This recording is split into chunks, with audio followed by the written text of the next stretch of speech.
Good morning, afternoon, and evening to our esteemed panelists and our audience from around the world today. I'm delighted for all of you to join us. My name is Carsten Hansen, and I'm the Chief of Global Procurement Services at the United Nations Development Program. I've been invited to moderate our session today on inclusive public procurement, and specifically exploring opportunities for enhancing SME-based innovation uptake in public procurement processes. As we enter the final decade to implement the 2030 Sustainable Development Goals, it is with an increasing sense of urgency that we review strategic actions available for achieving environmentally sustainability and address global social inequalities. The SDG 2030 Agenda, and Goal 12.7 specifically, provides a wide platform for linking public procurement practices with sustainable development outcomes, thereby aligning public spend with national development objectives of governments and the wider international community.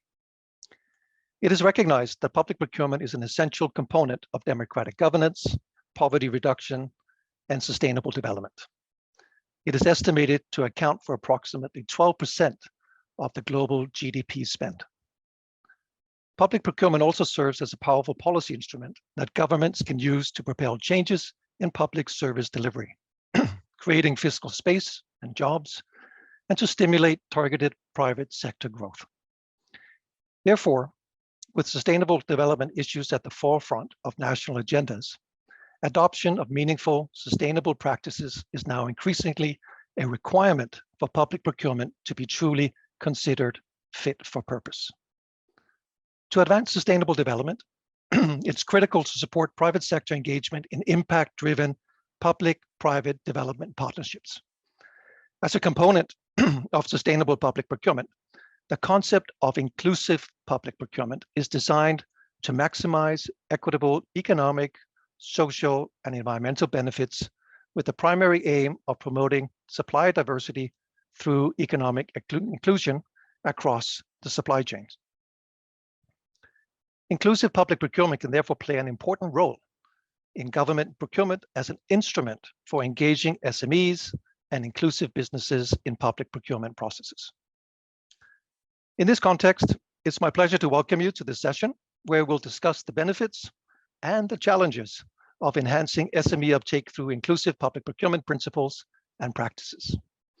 And in extension, how enhancing SME-based innovation uptake in public procurement can support overall government sustainability objectives and help us address some of the many global challenges that are facing us today. To this end, in 2022, the Business Call to Action designed its guidelines on inclusive public procurement, defining standards, procedures, and processes to help guide public contractors and private sector entities on enhancing SME participation in public procurement. So on that note, I'm pleased to welcome Luciana Aguiar, Program Manager of UNDP Business Call to Action, to briefly introduce the key findings of the Inclusive Public Procurement Playbook, which is being launched today, and which you can now access via the link in the chat. Thank you and welcome, Luciana. Over to you. Thank you, Carsten, for this introduction to the work that we have developed in partnership with the UNDP Bureau of Management Services, with your support, and also with the kind support of the Sweden Government Agency for Development Cooperation. In terms of the inclusive public procurement, as you know, we see it as a new way of looking at public procurement, under which the government meets its needs for goods and services through the private sector by engaging with small and medium enterprises, and particularly those that are implementing inclusive business models and they are being engaged in the public procurement processes. So this inclusive public procurement playbook really presents the case for change towards inclusive public procurement. It, as you mentioned, defines the standards, procedures, strategies, and best practices for public procurement stakeholders to enhance suppliers' diversity while guaranteeing important public procurement principles. For the public sector, the playbook guides public procurement actors on enhancing SME-based inclusive business solutions, really integrating best practices coming from the market so that governments can benefit from the lessons learned and particularly from the experience of these small enterprises that are reaching the last mile and that are in fact already serving populations that are living in low-income communities and helping them to reach the last mile. So better serving this population through these processes. For the private sector, the playbook guides the small and medium enterprises, social enterprises, inclusive businesses on how to navigate the public procurement process with clarity, which is something that during the pandemic, we've seen many different ways of SMEs and inclusive business engaging with the government, but we in BCtA, we understand that this process needs to be more well facilitated, and we have observed a huge lack of information from either side, from the government and also from the enterprises that were delivering services under the crisis that you've seen recently. So the playbook has identified 7 strategies. One that relates to pro-inclusive policy measures, so how to develop these policies and how to enhance these policies to better engage with small and medium enterprises. The preferential treatment and understanding what can be the criteria for implementing this type of preferential treatment. Procurement by lot, bid preference addressing particularly their limited capacity in the tender specifications and highlighting and helping to lead the government to do this in a more transparent and structured way, subcontracting and supporting SMEs competitiveness, and most importantly, monitoring and reporting results so that we can really understand what are the benefits of this partnership and see how these services are being delivered to the end beneficiaries. As you see in the new release report, despite the challenges faced by the SMEs in going through the complexity of these hiring processes, you can see that the benefits for more inclusive public procurement, they are really clear in the playbook, and it relates to diversifying competition, leveling the influence of established network of companies in the tender, increasing employment opportunities, and also it has also multiplier effects through decentralized procurement with a positive impact on local communities.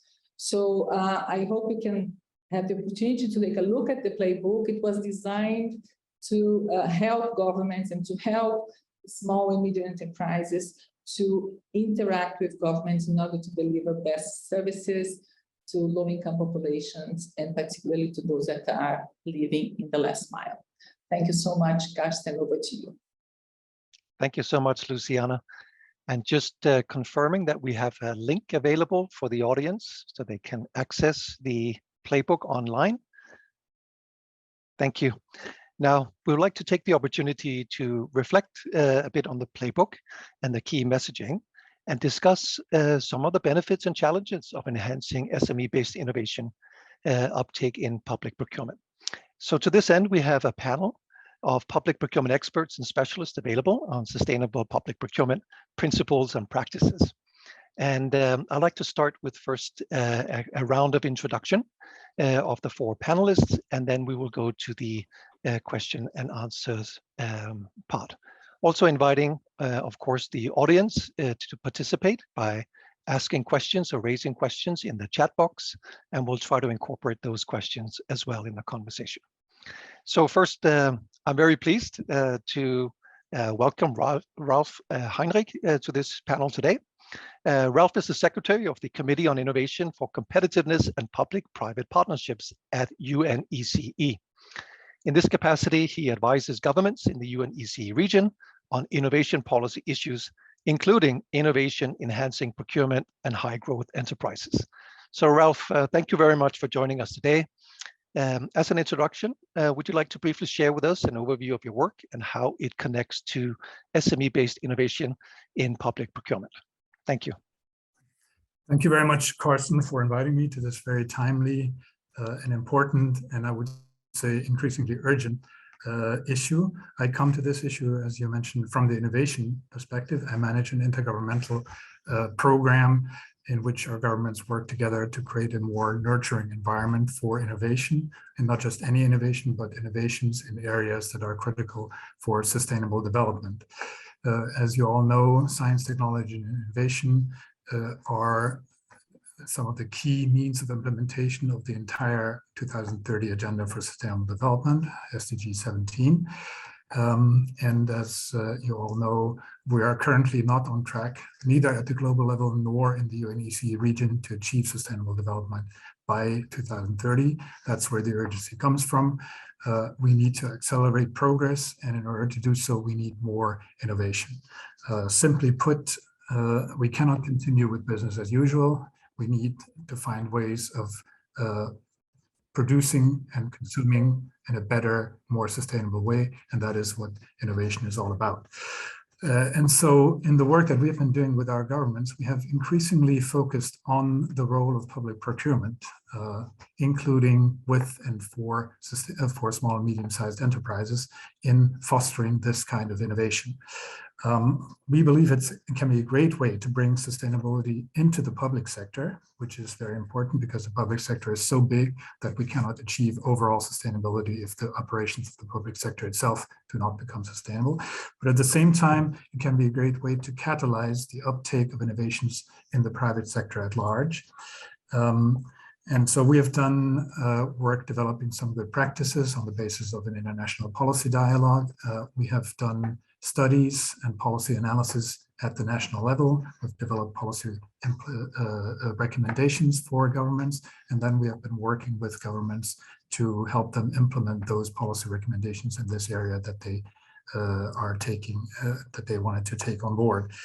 And so the main message that I would like to get you, to leave you with today is that innovation enhancing procurement and involving SMEs in this procurement is very important, and we need more of it.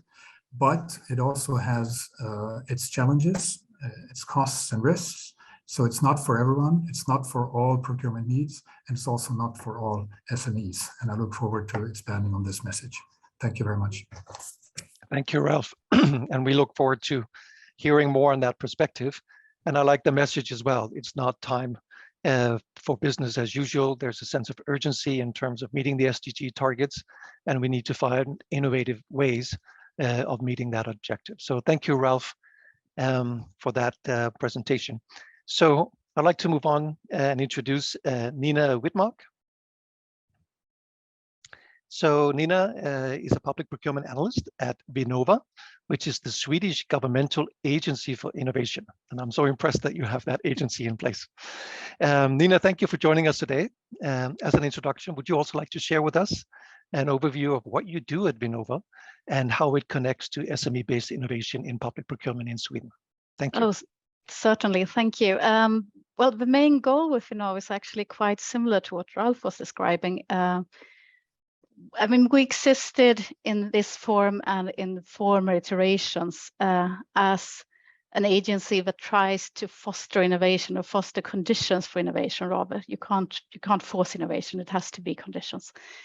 But the latest years, we've been working very hard with sustainability and the Agenda 2030. So that's our big main goal, and that's basically drives everything we do. So I'm not going to go into that further because I think Ralph gave a beautiful summary of why this is important and how to go about this. So instead, I'm going to go into what we do then practically at Binova to bring this about. We're mostly a financing agency, and what we finance is sort of demand-driven research and also innovation projects of different kinds. And it can be specific projects where you try to get a certain solution as the end goal, or it could be, again, framework conditions, like making sure that there are innovation offices at universities, for example. And I'm more in the framework condition business. I've been working with innovation procurement since 2006. And again, with the whole impact logic that Ralph explained, that's why we do this, why we're interested. And obviously then with the SMEs, we have actually a strategic area at Binova working exclusively with innovative SMEs, because some of them are really very agile and very innovative in a way that not all big companies are. And we want to connect them then, not only to larger companies that can help them scale, for example, but also to public procurement to sort of provide that innovation kick that only they can do, actually. And I know we're going to go into the challenges and opportunities with this later, so I'll stop here. Thank you for having me. Thank you, Nina. Thank you for joining us, and really looking forward to you demystifying what innovation actually looks like in practice in the public sector. So really excited to listen to your perspective. Moving on to Mark Hitson. Welcome. Mark is the Deputy Regional Director and Global Director of Sustainable Procurement at IGLE, which stands for Local Governments for Sustainability. He's also co-leads the United Nations One Planet Network on Sustainable Public Procurement and is a member of the European Commission's Green Public Procurement Advisory Group. So here we are going from an intergovernmental perspective to a governmental perspective in Sweden, and now to a local government perspective, perhaps, Mark, from your side. So would you like to share a little bit about how your work connects with SME uptake and SME innovation-based innovation? Thank you. Yeah, thanks very much, Carsten. Yeah, and thank you for the invitation to be on the panel. Yeah, IGLE is a global network of more than 2,500 local and regional governments that want to implement sustainable urban development. Cities actually recognized over 25 years ago the importance of procurement as a mechanism to achieve this. So we've been working on the topic and have a global program for over 25 years. And essentially what we've been doing with cities is demonstrating the value of innovation, circular, sustainable procurement. We facilitate collaboration between local governments and public authorities. We facilitate collaboration and replication as well, and develop methodologies and tools that support implementation. One of the key topics that comes out of that from the city's perspective, particularly politicians, is supporting SMEs and social economy enterprises, startups as well. And we do this through developing capacity for city to business collaboration. For example, looking at needs assessment, market intelligence, pre-procurement, market dialogue, and supply chain management between cities and SMEs. Yeah, so put simply, this was recognized as a key mechanism to implement sustainable development, both procurement and working with SMEs. Helps achieve a city's social, environmental, and economic goals.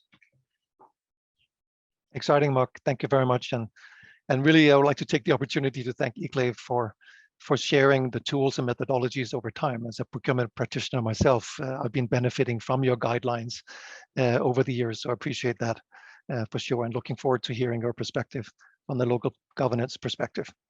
So finally, Marta Endhoff, welcome to the panel. So Marta is an associate professor in public procurement law at the University of Copenhagen. And she's an internationally recognized expert in EU and public procurement law and sustainability. She is the leader of the Purchasing Power Sustainable Public Procurement Through Private Law Enforcement project. It's a long one. And of course, the Sapiens Network, which you may wish to just elaborate on what that means, and the co-host of the popular BCtA Public Procurement podcast that some of you might have benefited from listening to as well. So thank you, Marta, for joining us today and providing sort of the legal perspective on sustainability in procurement law. Thank you, Marta. Over to you. Thank you so much, Carsten. Thank you for the kind invitation and such a lovely introduction. It's my great pleasure to join everyone within this panel. That is true that I'm usually coming to those panels as the person that highlights a limitation of our approaches. And that is very often connected with the fact that public procurement is very highly regulated, that also the today launched Inclusive Public Procurement Playbook acknowledges. And for us to be able to really deliver those policy goals, we need to be able to work within existing regulatory regimes, but also in my work as an academic, also maybe highlight the points where the regulations needs to be more dynamically adapted to the need. So I will contribute today with the perspective mainly from the European public procurement law framework, where the SMEs are crucial and essential, and that's where the work comes really into play. We have approximately, the standard numbers are 99% of European market are currently SMEs, which account to approximately 23.1 million SMEs really in 2022 on the market. So what that means for public procurement and public procurement law more specifically, well, that means that if we can increase the number of their participation in the tenders, we hopefully can get more competition. We hopefully can lead to achieving the better deal on the end of it. But at the same time, SMEs are very closely connected to the local denominator. It's when we spending taxpayers' money, we want to spend them in the way also that ultimately is reallocated within the economies. They, as Nina mentioned, they innovate, they employ much more than many of the international companies. So where that really comes in, and that is also very much included, that perspective and that focus in the Sapiens network that Karsten mentioned. Sapiens network is a large Europe Horizon 2020 project that got a couple tens of million euro to conduct over 3 years research on various aspects of sustainable public procurement. I'm very much would urge anyone who is interested in that subject matter to check out our website. We just launched open access sustainable public procurement law course, which is fully open, available to anyone who wishes to get educated more within that subject matter.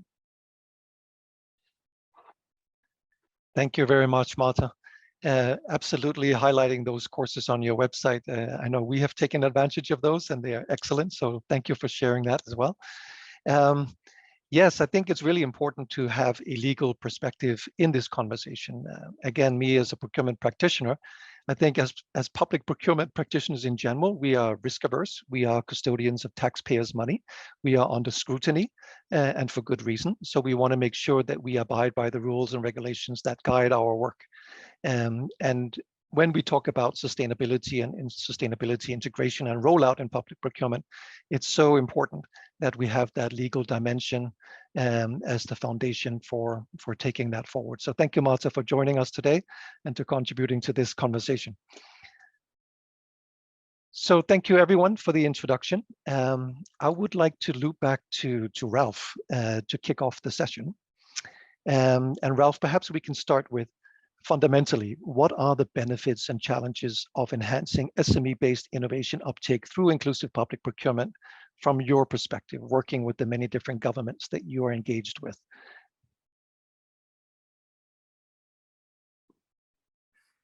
Thank you for the question, Karsten. Yes, indeed, there are benefits and challenges, and of course, they exist on both sides. They exist in the public sector and they exist on the side of innovative SMEs.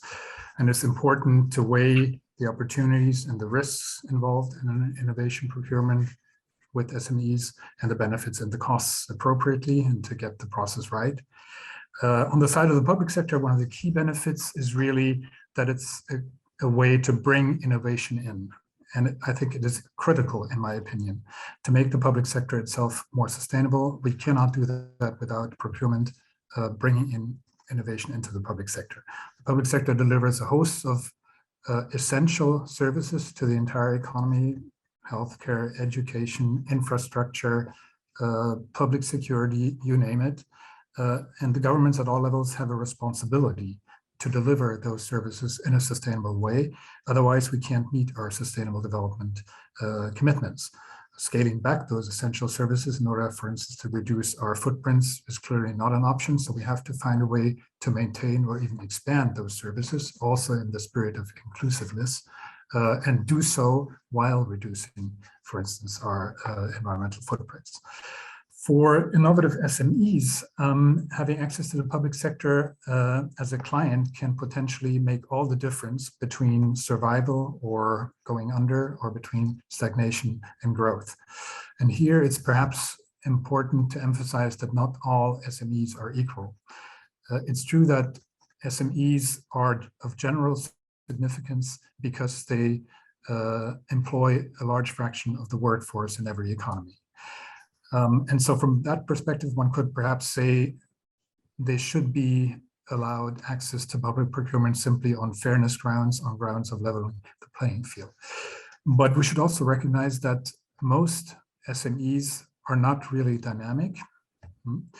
They don't grow. They don't provide lots of additional jobs. They're also not very productive. They don't necessarily provide high-paying jobs. And they're also, in general, not necessarily at the cutting edge of sustainability in their operations. So most SMEs remain small. And so we can question how important they are for the economy in a dynamic perspective if we want to achieve sustainable development. And we can question whether how much we should support those SMEs, and whether there is scope for doing more for the small fraction of SMEs that are actually different, that are highly innovative, and that are actually growing very fast, that are very productive, that are providing good jobs, and that are able to develop new solutions to sustainability challenges. So we call them innovative high growth enterprises at UNECE. Some people call them gazelles. Because these have such a disproportionate impact potentially on the economy, we need to look at what barriers do they face and how can we help them overcome those barriers.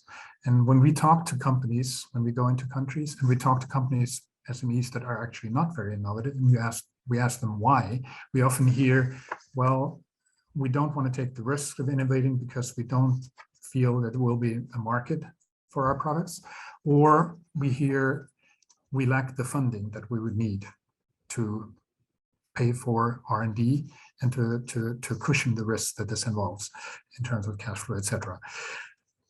So public procurement budgets are huge, and even if only a small part of them could be used for innovation procurement and for engaging innovative startups and SMEs, that could make a huge difference. The public sector can act as a lead customer, as an early adopter that allows the innovator to prove that their concept actually works and that it works at scale. And in this way, the public sector can help innovative companies to penetrate private markets, maybe even to seed entirely new markets. And we do have great examples of programs that do this. For instance, the Small Business Innovation and Research Program in the United States, or the EU Procurement Directive, which enables pre-commercial procurement, innovation partnerships in procurement, et cetera, et cetera. So these are all programs where the public sector can take a chunk, possibly a small chunk of its procurement budget, and fund innovative SMEs at an early stage, fund research and development, fund proof of concept studies, fund the development of prototypes, fund initial production. And again, this can make all the difference for innovative SMEs and whether they are able to thrive or whether they will just wither on the stem. Thank you, Ralph. Appreciate that. So clearly that the SME uptake in public procurement is important for diversifying competition, enhancing employment, enhancing competition in general.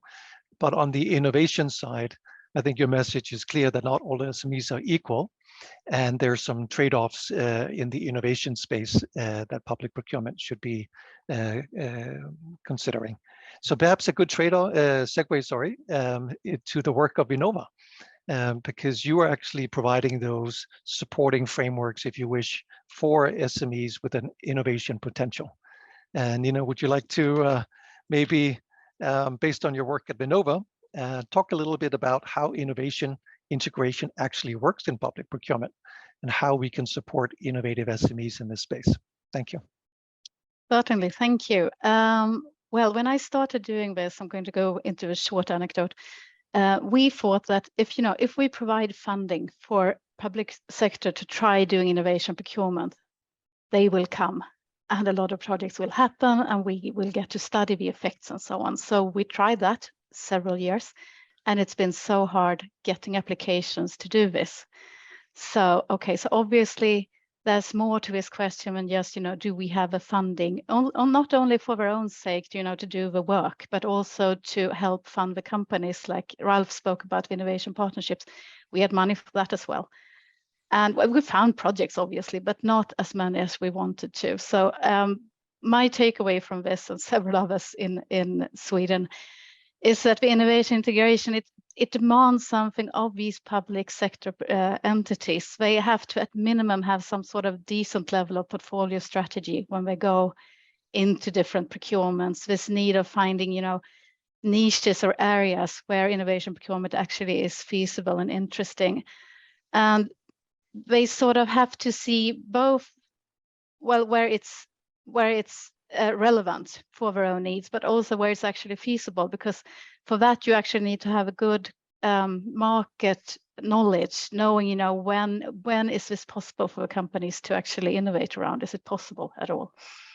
So, and this in turn means then that the public organization, they have to be ready to sort of, they have to have processes ready, how to cooperate within itself, between core activities, between the procurers, between people who work with development and innovation. I found a lot of different sort of projects, and I'm sorry to say that standard is that people who work with innovation and development, they almost get chills when they hear the word procurement, and it's too sad because it's such an important, it could be such an interesting leverage. And then we come to the challenges. This is just innovation challenges. And then the challenges with the SMEs specifically, like we spoke about, it's such a lot of potential in them, or in parts of them, in the gazelles, for the gazelle-like SMEs. But it's not always easy for them to compete in public procurements. So you really need to think about how you construct the procurement in itself to make it interesting for the SMEs and easy for them to access. They're not always stable suppliers. So again, you have to go into some sort of portfolio strategy and some sort of idea of long-term, what market you actually want to encourage as a public procurer. Where can you experiment? Where can you sort of try these more innovative procurements? It's not going to be a big new IT system, for example. That would be almost suicide. It needs to be, you need to find the specific area and the industry where this is interesting.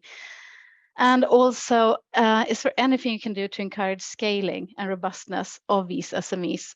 Can you encourage them, for example, to cooperate with larger companies? You can actually work with that as a public procurer if you're very advanced. I've seen systems of it, but it's quite unusual. Or is there a good SME support system already ready in this country or in reachable stages? Do they have access to incubators? Do they have access to risk capital? How easy is that, and so on? And also, of course, just thinking about the procurement conditions, how would you dispose IPR if someone developed a new solution? And the secret tip here is always that if the company has access to it, of course, they have a foundation for scaling. I'm not sure about time. Do you want some real life examples? Yeah, absolutely, Nina. Thank you. Yeah, go ahead and give your example. I have a couple of questions, but go ahead with your example. Thank you. Well, just a few short ones. In the region of Skåne, they were very active for a while, and they did do one procurement where they encouraged SME and larger company cooperation. It was part of the pre-process. They had like network meetings and mingle meetings so that they get that, because they knew they wanted to buy something of scale if they managed to develop new interesting solutions. And we wanted to sort of couple them up to get that SME innovativeness into the more robustness of a larger company. So that was interesting. And we also work with different sort of, not innovation partnership exactly, but different sort of ways to get development contributions to the SMEs so that we can actually get some sort of money kickback for doing developments and lessen the risk for them. So. Okay, so no, thanks, Nina, for sharing that. You mentioned coupling SMEs up with bigger corporations so you can address the issue of scalability. Do you have an example of how you how you encourage that collaboration with larger companies for SMEs to work with larger companies? I believe it's one of the strategies as well in the inclusive procurement playbook.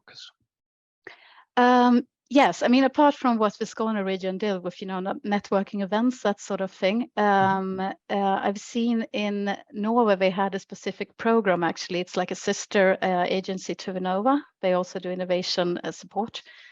And they had a program designed to get large companies to buy from smaller companies, and also public procurement to sort of buy from smaller companies. And they actually paid money for them to be coupled up. Had to think really carefully, though, about the setup of this so that it wouldn't leave unfair advantages. Yeah, I think we'll leave that one for Marta at the end. But good points. Thank you very much. So basically what you're also saying a bit is that you're pushing it back to the public procurement entities, that they need to develop the capacity. They need to construct the procurement tenders in a meaningful way that is more inviting to the SMEs to participate, that they can proactively go out and make this collaboration happen. And they really, I think you used a term when we spoke earlier, bandwidth, that the procurement entity has to have the bandwidth and the resources to engage with SMEs, which perhaps links a bit to what Ralph was saying, that since most public procurement entities are not usually over-resourced, you would have to make that prioritization between where is that trade-off really paying off. So thanks, Nina, for that. I'd like to move on to Mark. So Mark, you sort of come with the local governance perspective here. What, from your perspective, are some of the benefits of SME engagement at sort of the municipal level, and how do you see the challenges and the opportunities play out in that space? Yeah, thanks for the questions. Yeah, I mean, for the cities, there's a number of benefits of working with SMEs. I mean, SMEs are really crucial in accelerating the scale up of transformation that's needed, the energy transformation, addressing climate change and adaptation. So they're just simply important to implement a city's sustainability action plans. And they're also key in obtaining specific solutions to needs or challenges.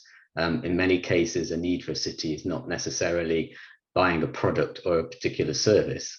They need a response from businesses and SMEs for a solution. They want them to come up with solutions. And SMEs can fill that gap, particularly in niche areas. SMEs are particularly more agile. Many large infrastructure projects are implemented by bigger companies. But they tend to have standard one-size-fits-all solutions, which is not what cities need. They're also closer to cities. So in terms of meeting the social goals, as I mentioned earlier, creating new jobs, reskilling and upskilling workforces, SMEs can be more agile in that sense, particularly at a regional level. And then they are certainly, it depends which region you're in. Coming from a European perspective, they can adapt to more tailor-made new business models, which is what's needed to address some of the key societal challenges at the moment. There's also benefits for the SMEs. They have access to valuable public sector clients. They can commercialize ideas and research. With many startups, it's not about starting up, it's about scaling up to keep them on the market and to bring products to a wider audience. The barriers, it's not as complicated actually as many I think people think. There are, of course, many difficulties, some legal issues, of course, but actually what's happening is cities are always doing public procurement how they've been doing it for the past 20 years. I've also seen that actually people just continue to use the same call for tender for 10, 15 years, 4 or 5 different contracts. They don't update them. You mentioned, I think, Carsten, at the start, the risk associated with smaller cities working with smaller businesses, particularly from a political perspective. You can only get things wrong a few times without it coming back on the politicians, particularly the mayors. Contracting authorities, cities, actually unaware of what SMEs are available, even in their regions. So they don't know the types of goods and services that they can actually provide. So another barrier is the resource and capacity issues, both in terms of cities being able to work with SMEs, particularly in the pre-procurement phase or the market dialogue, And then that's the same for SMEs. They also don't have the resource and capacity issues to respond to calls for tenders and put in a proposal. In particular, if they're asking for life cycle costing and meeting eco-label requirements. Again, that's sort of very much European, but I know in other regions as well, it's an issue. So SMEs also, like cities, don't know how to use market dialogue to the benefit of both. So actually for the barriers, it's not necessarily about legal issues or changing the way cities work. It's actually about changing behavior in many cases, from heads of unit, not just procurers, but heads of unit, the people who manage the budgets. And it's actually developing the soft skills and showing the benefits. This is where we're coming from our work. Thank you, Mark. That's a really good contribution, very encouraging as well in terms of what the SMEs can bring forward in the local governance space. So really that the SMEs can provide those tailor-made solutions that bigger companies may not be able to do. I like the term that you used, that they are closer to the cities, and also closer to the needs perhaps, right? And can better understand what the cities can benefit from. But again, you're pushing it back to the public procurement entities. We need to do better, right? If we really want to solicit the creativity of the SME innovation space, we need to do better in making our tenders more friendly, innovation friendly. Definitely not do the recycling that you were referring to, Mark. Also, you were talking about soft skills. I really liked that point. We've discussed it earlier, Mark, as well. We need to become better at engaging in market dialogue, understanding how to manage that as well in a public procurement space. I think as practitioners, sometimes we're afraid of engaging too closely with suppliers, right? So that's also, we need to understand what the boundaries are and how to manage that dialogue in a way that's consistent with our rules and regulations. But really the term behavioral change is at the core of this, something that we have been studying as well. And I know you, Mark, at ICLE, you're working on a piece referring to behavioral change, right, as sort of the key missing component of sustainability integration. So looking forward to that being finalized and in the public. So thanks, Mark, for that. Marta. So a couple of references to legal issues and concerns, of course, which you would be very, very familiar with. So what are some of these emerging legal perspectives on SME engagement? Is there a framework that we can put in place to better guide public procurement entities in navigating this in a legal perspective? Sure, thank you so much, Carsten. The benefit or the challenge of coming as fourth is that on the one hand side, I can undoubtedly really just join in agreeing very much to the comments that have been made so far, and I need to come up with something new. So let's see how that goes. No, I would like to start with saying that I absolutely agree with both Mark and Carsten when it comes to the behavioral change. We published some studies a couple of years ago with this notion of the need for the agents of change. So undoubtedly, I think if we are to really highlight the biggest issue, it would be that one. So not necessarily the legal one. I also agree with Mark that there's actually a fair bit that you already can do. However, we are stuck really in this way of doing things the same way time after time. And that is also connected with a risk. So while Carsten mentioned that as a public procurer, you do not like risk, if you come to any lawyer, they hate risk the most in their life.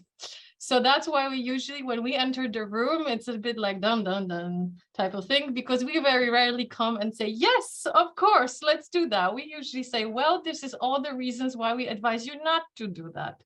But I would try to not to do it in that particular form today. What I would like to do is address, because in the question that Carsten posted, there are a couple of different elements. So I'd like to start with giving you a couple comments regarding specifically risk and challenges from a legal perspective when we're dealing with SMEs and innovation.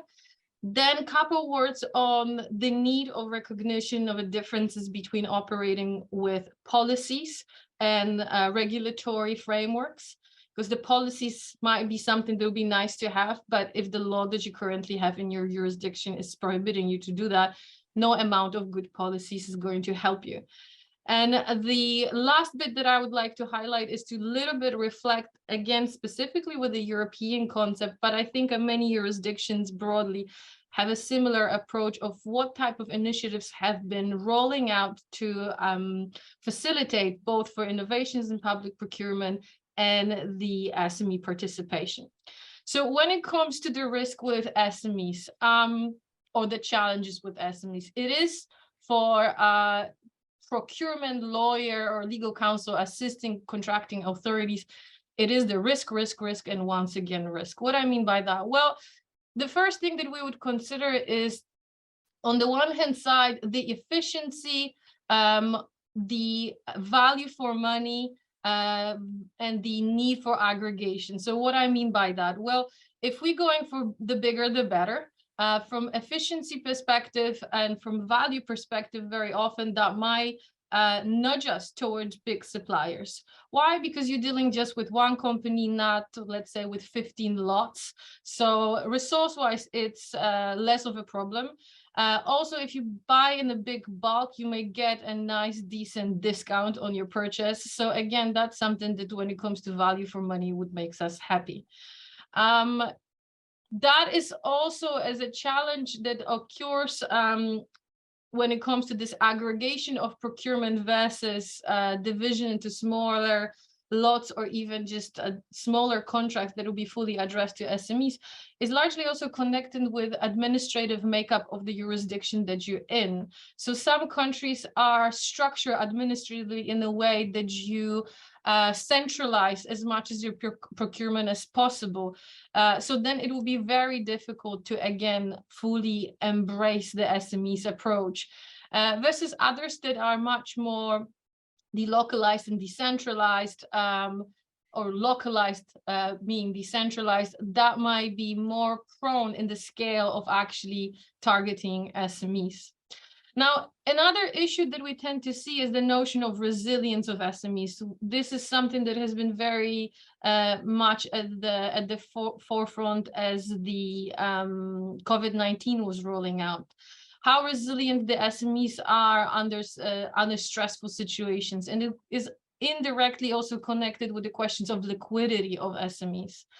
Unfortunately, again, how majority of public buyers operate with the quite long deadlines for paying for the contracts.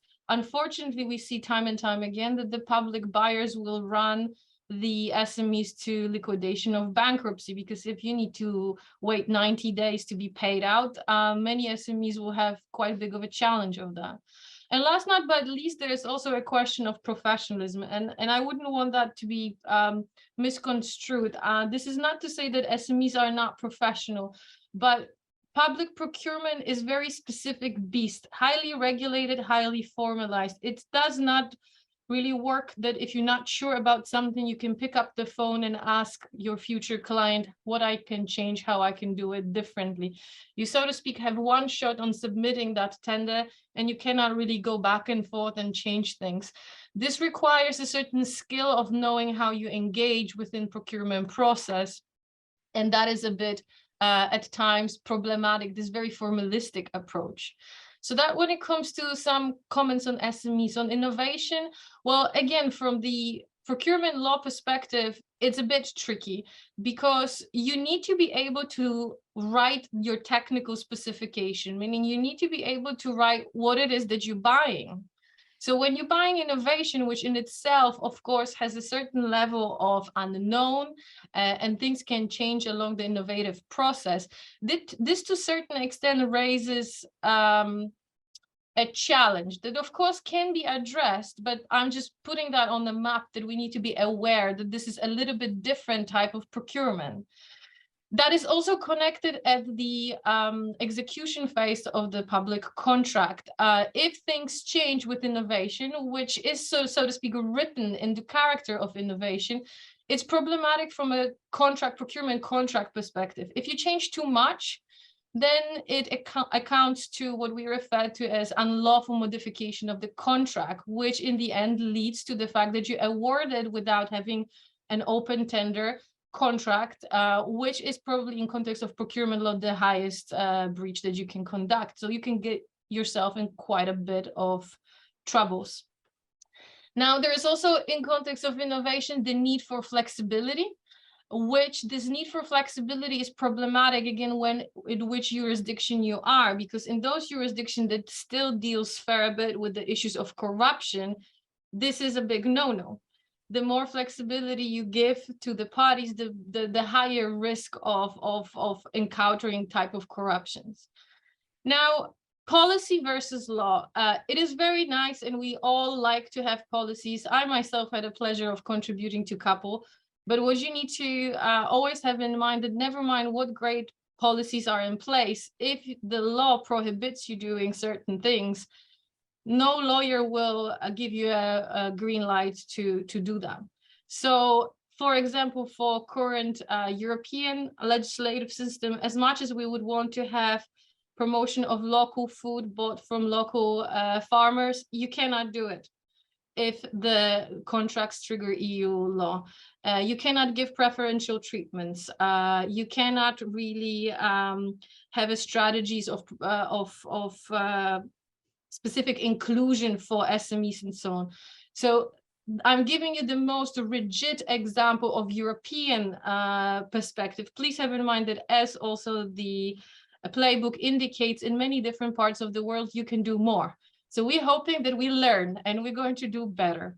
And the last bit, to wrap it all up, because I know I'm running slightly over time, I got too excited. Forgive me for that, Karsten.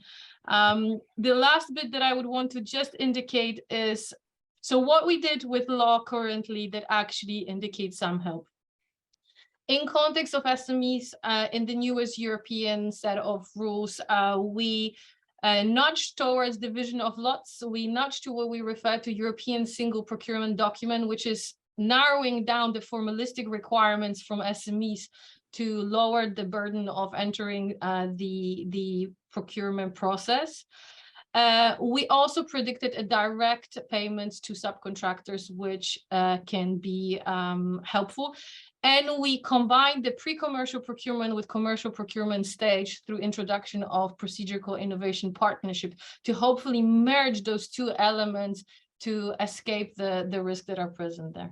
I promise to take back those 3 minutes with my next question. Thank you for that. No, thank you, Marta. That was extremely helpful. Thank you for breaking down what we decided to call the pain points, right, from a legal perspective on implementing SME-based innovation.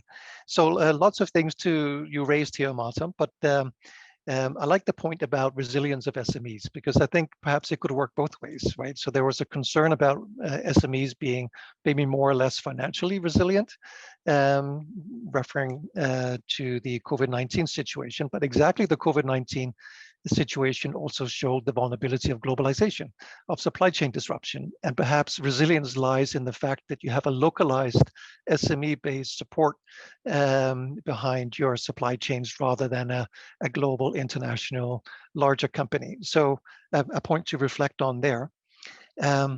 And then again, Marta, you brought it back to the foundation of the law, that we can have all our good intentions and policies and guidelines, but if, of course, we refer back to the law itself. So there is that overall framework that needs to be addressed at the government level. But you also, again, pushed it back to the procurement entities, right? Saying maybe there's some things we need to relearn. We have been taught for decades that we need to consolidate because that gives us the best value for money. We audited on that. We reduce transaction costs. We encourage our buyers, or we force them to have contract discipline, as we say, against our systems contracts to make sure that we achieve that objective. But that is very potentially contradictory to the notion of working with SMEs and inviting them into that process.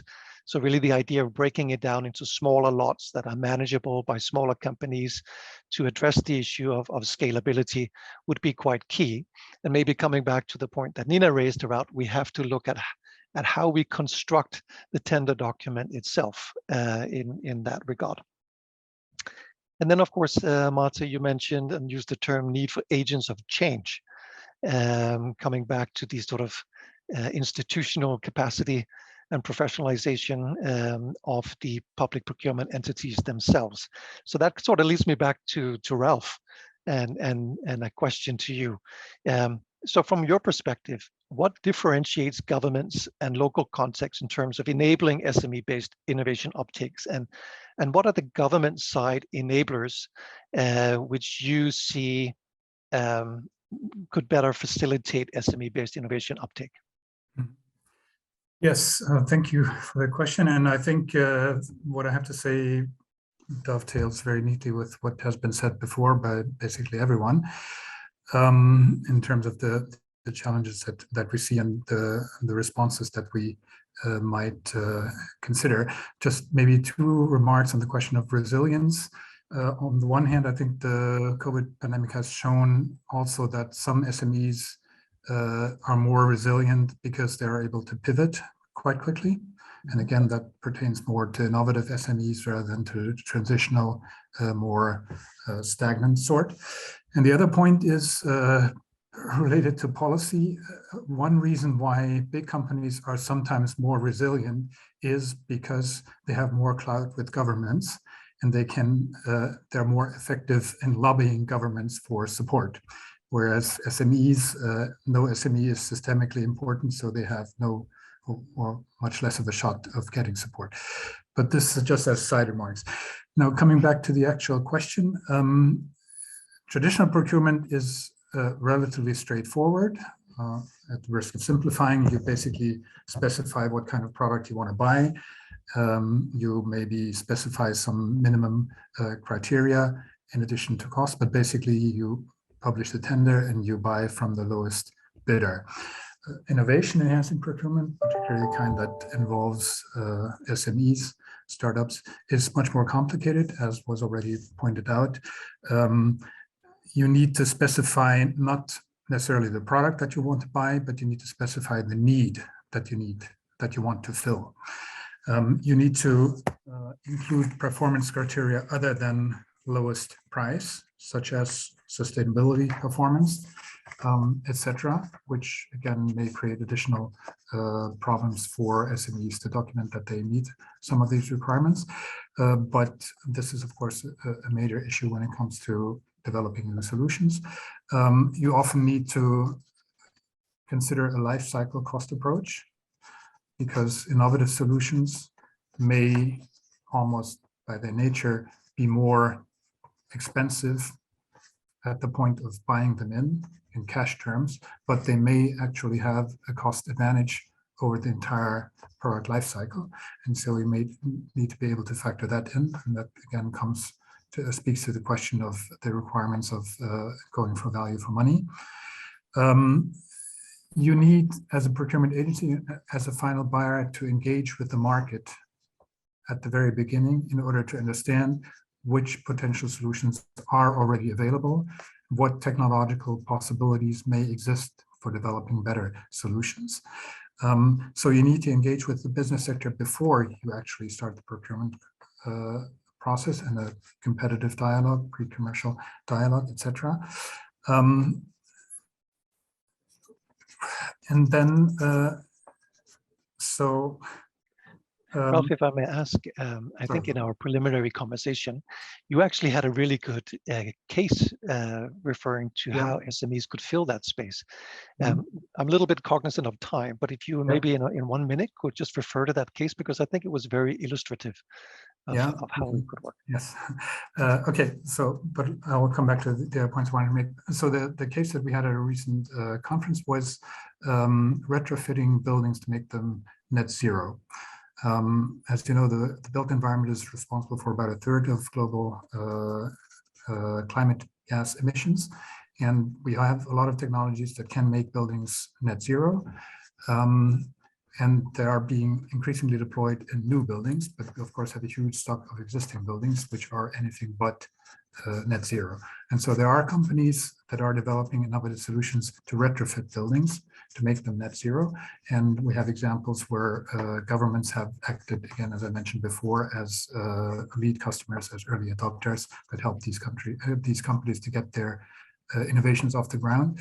Actually, if I may add, the main company that we had at our meeting was actually quite a big company, but it does have subcontractors that have developed some of the innovative solutions. And in fact, one of the solutions was developed as part of the US Small Business Innovation Research Program. It's a company that is producing coatings for windows that can turn any window basically into a solar panel. And that is something that can, of course, be used basically to retrofit everything.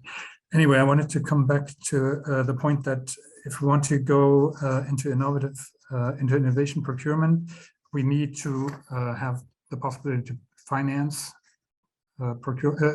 innovation, at an early stage, R&D, proof of concept, initial manufacturing.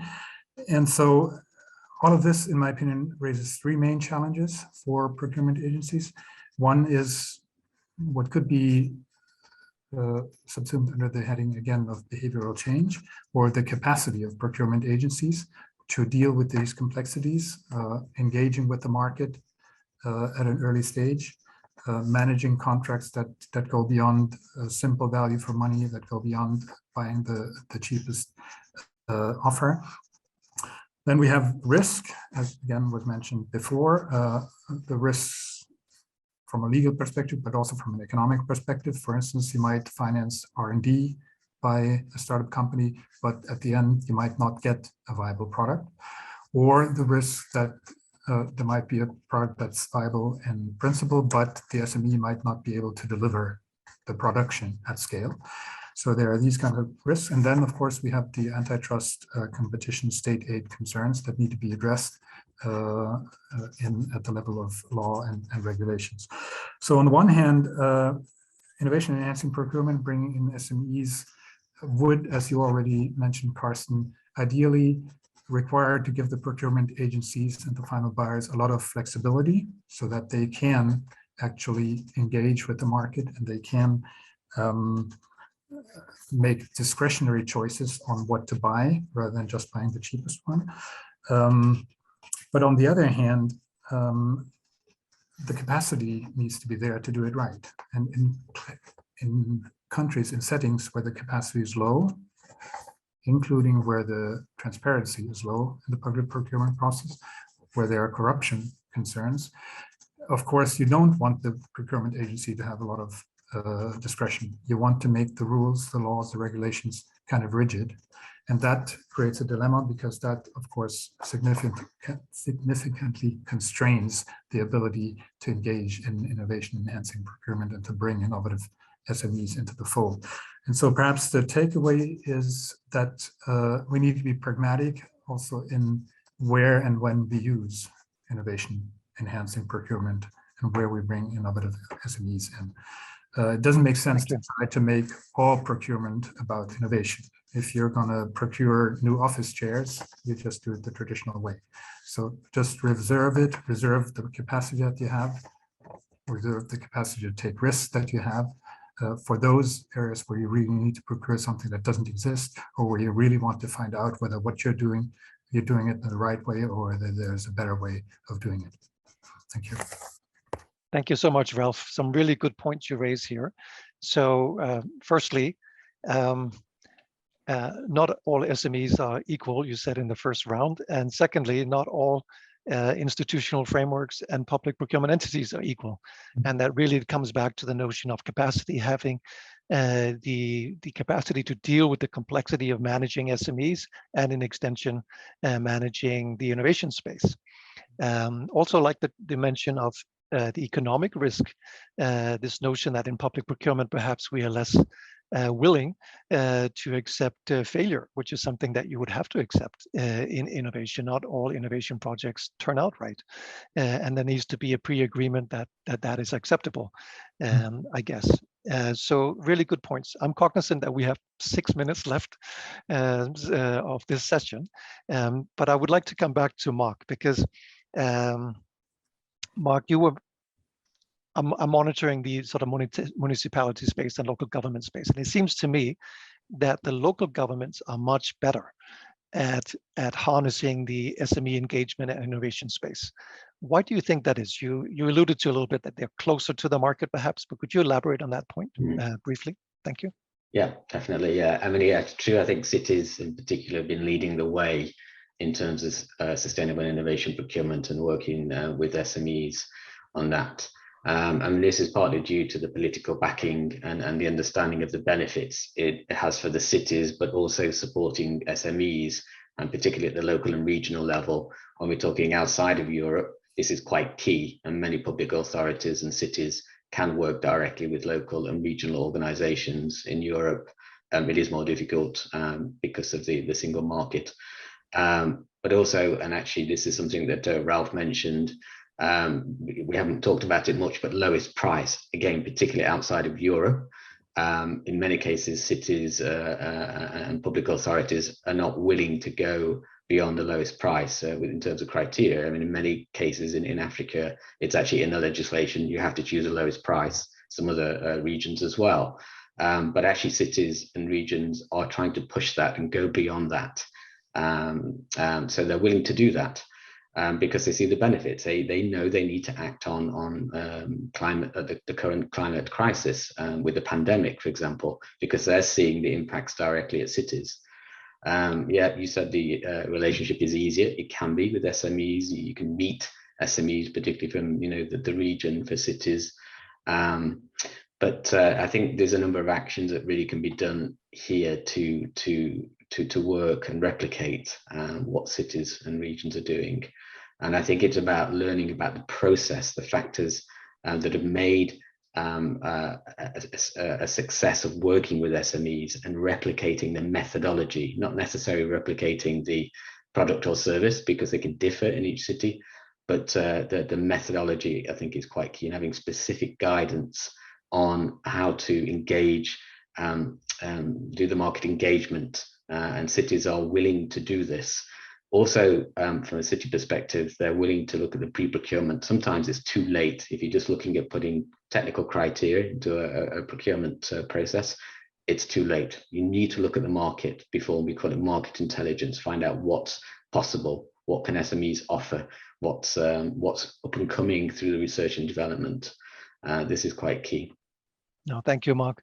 There's a question from the audience challenging all of us to reflect on how can procurement simplify its operations so it can focus on generating more value.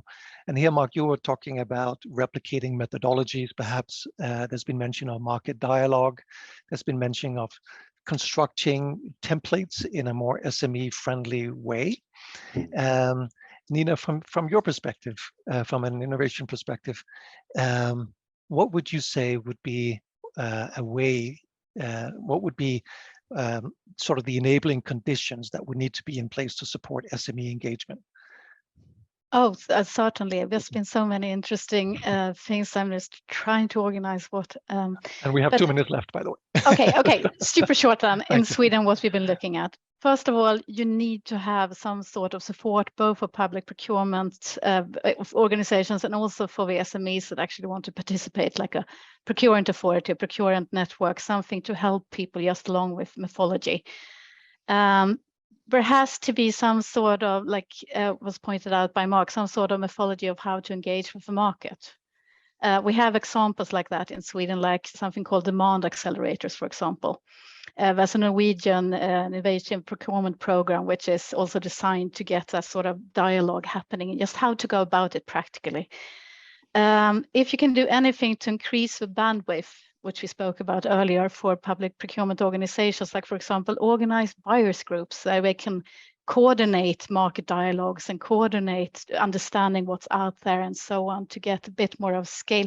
It's not scaling in the procurements itself, just scaling in how to engage with the market and find out what's there. So that's super interesting. And then I would say, because I have to, because I'm from Binova, but innovation management, some sort of behavioral change on how you think about your public service delivery. Do you want to deliver public services today exactly the same way you always done, and sometimes even in a way which isn't very modern anymore if you use the same tender documents which you spoke about for 15 years. Is that really value for taxpayers' money in the long term? So just getting that sort of a little bit more of a long-term perspective and helping organizations to get that. And that's something I think is needed from almost national support perspective, how to go from this very, operation today until a bit more of a long-term scheme. And it's not only with innovation, it's with resilience that was mentioned before. What sort of market do you want to be on? What you need to be able to deliver public services in 5 or 10 years? No, thank you, Nina. We have 1 minute left, so unfortunately I would have to sort of consolidate and recap a bit on our conversation. But thank you so much, Nina, for that helpful comment as well. Just wondering if that guideline or methodology might be available. I have to say, by the way, Nina, I'm so grateful to the Swedish government for all the sustainability material that has been produced and translated into English on all your websites across all your agencies. It's benefited a lot of us over time. So thank you for making that effort. So I think I need to recap on this particular conversation and thank you again. It's been a really great opportunity from different perspectives to approach the issue of SME engagement and also how we can harness the energy and potential innovation that is in this ecosystem and bring that forward. So I think the very much in line with the wider sustainability discussion when we talk about integration, the challenge really is multiple, right? There is the policy regulatory framework, as Marta mentioned. It needs to be anchored in law. Policy guidelines are nice to have, but they need to link to the law. So there's an issue here from the perspective of governments to facilitate this legal framework. Then there's some very important reference to behavioral change and how public procurement entities themselves need to change their mindset to facilitate this discussion. And that goes back to capacity. How do we manage market dialogues? How do we take a portfolio approach and identify what are the segments of our portfolio where SME engagement adds the most value, to Ralph's point about understanding the trade-offs and bringing that into play. And then the final point or dimension perhaps is the market side, the market absorption rate, the ability of SMEs to engage with the way we've constructed the tender documents and not running them into bankruptcy due to delayed payment cycle, etc. And I wish we had time to discuss this, but there's also a risk here on sustainability, right? With all the new regulatory requirements that we put forth. They're all well intended, but SMEs may actually not have the capacity or the resources to meet those requirements. And instead of running them into bankruptcy, we run them into sort of a regulatory quicksand where they may not be able to compete because of that. So something to reflect on for another panel, perhaps Luciana. But thank you again to the panelists. Thank you to the audience who have been with us. I hope this was useful. I would encourage the panelists perhaps to share any links in the chat box to any of the reference material that has been brought up. That's always helpful. And then I think I'm well out of time, 2 minutes over. Sorry, Maria, over to you for closing remarks. Thank you. Thank you so much, Carsten. Thank you for everything. And actually, BCtA would like to express a very heartfelt thank you to today's session moderators, Juan David Martin, and also Carsten Hansen there for their invaluable support and dedication in preparing these sessions. And recapping to today's agenda, I'd like to highlight that on the one hand, we have the opportunity to learn about innovative public-private collaboration models, plus refresh the benefits of business to government models for low-income populations, and also discuss the potential of business to government models in delivering essential services to the last mile. And on the other hand, we delve deeply into the benefits, the challenges, and the case for enhancing small and medium enterprise-based innovative uptake in public procurement processes. And in particular, we discussed inclusive public procurement principles, strategies, and also practices. And with this, ladies and gentlemen, we come to the end of the first day of the BCtA Annual Forum 2022.